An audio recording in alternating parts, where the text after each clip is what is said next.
Are you aware that there's a major earthquake in Taiwan, which also affected TSMC to evacuate their workers, right?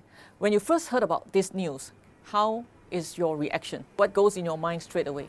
Right? Just imagine if you have invested in a lot of the AI-related stocks, especially NVIDIA, or if you have invested in Apple, right? Would you be worried? This is a very, very important lesson that I've learned over my 30 years of trading, which is anything can happen in the market. And it may came out as a surprise. And it's very important not to concentrate your portfolio allocation to just a couple of stocks, especially if they are highly interrelated.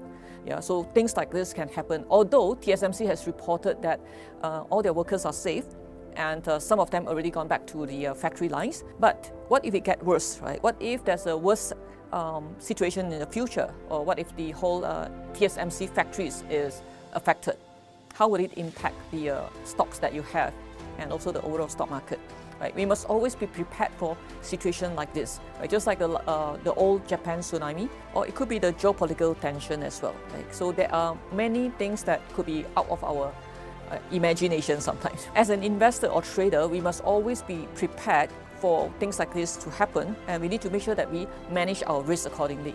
So I have this golden principle, which is never risk more than 1% of your portfolio in any situation, right? So in a particular investment, and as an overall portfolio, do not expose more than 5%. How did this golden rule came about? This is through all the lessons that I learned over my 30 years of investing and trading in the global market, right? Both in the Malaysia market, the US stock market, as well as global indices, as well as currency trading. So over the many years, I've experienced what I call _盛 law, right? _盛 law is anything that can happen will happen someday. It's just a matter of time. And after experiencing a few of these, I realized that money management is actually very important. Example, right, when I was holding positions over the US financial crisis, right? So I like to trade tech stocks because I come from tech industry. So over that time, during the US financial crisis, my portfolio actually came down 20%. Yeah, and that was a more major correction. But initially, it looks like a pullback. You know, just like when the stock cannot go up, you know, in the straight line, so it will have ups, then it comes down a little bit, then it goes up, right? So it may seem like a pullback. So at the time, you need to decide, right? Do you remove your stop loss, right? Thinking it's a pullback. You know, sometimes when it hit your stop loss, then you know it continues to go up. People don't put stop loss.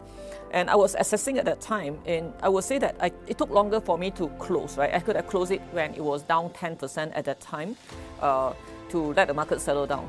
But it was already down 20% because of the major drop. So that's why I realized that even if you intend to put in the 1%, when there's a major market crisis overnight, it could end up 2 to 3%, right? So that's on one position. Right? When I say 1% risk means it's not using 1% of your capital to buy. It's when it hit your stop loss, it will take more money to buy, more percentage to buy, but when it hit your stop loss, you only risk 1%. And when there's a major bad news, it can bypass your stop loss, right? That's called a gapping risk. So it can end up 2% or more, depending on how severe is the bad news, right? So if you have 5 concurrent positions, original intention is to risk maximum 5%, it could end up 10% or more. Right? With 10% down, you can still recover. People in the public say, oh, is 1% too conservative? It is not. Yeah, because if you look at, if you start with 2% and you have a gapping risk, then you will end up each position, you will risk 4 to 5%. And times 5, that will be 25%. 1/4 of the account is gone. Right? And this is just from one overnight risk. Right? And if you look at the US financial crisis or the .com crash or the COVID-19, it continued to go down after that more severely. Right, so this is actually one very, very important lesson. And it is not just from me. I studied the interview with top traders, right? More than 50 top traders in the world and more than top investors. A lot of people thought that the more experienced you are, you know, the more you can get it right? Then you can buy more. Okay, you can be more heavy weighted on the stock market. The answer is wrong. Actually, the more experienced you are, the more you know what can happen in the market. The longer you have traded, the more you'll be more conservative and to respect risk. So based on my research on those top traders, they were risking only 0.25% to maximum 2.5% in a trade. And the one that risk 2.5% is when they are already in the profitable positions and they have already protected their downside. I mean, they have the profit buffer right, to take more risk at that time. Just imagine if you are concentrated on a few stocks that's very highly related to TSMC. Example, Apple, NVIDIA, and AMD. And imagine something happened to the TSMC plant. Right, that actually majority of the world's semiconductor rely on TSMC. Right, close to 90% of most of the tech stocks, okay, hardware tech stocks are related to semiconductor, and many of them has TSMC in the whole supply chain. Yeah. Then what will you do? Right, your portfolio will be in trouble. How long do you think it takes to rebuild a factory? It takes many years. Okay. And now TSMC recognize the problem and they are diversifying it to their factories to Japan and to US. But even those factories takes time to build. Hope that this is one example. This earthquake is a wake-up call for everyone, not to be over-concentrated. The other part is you need to understand the industry dependency. Right? How do you know if something happened to TSMC, which stocks you need to get out first?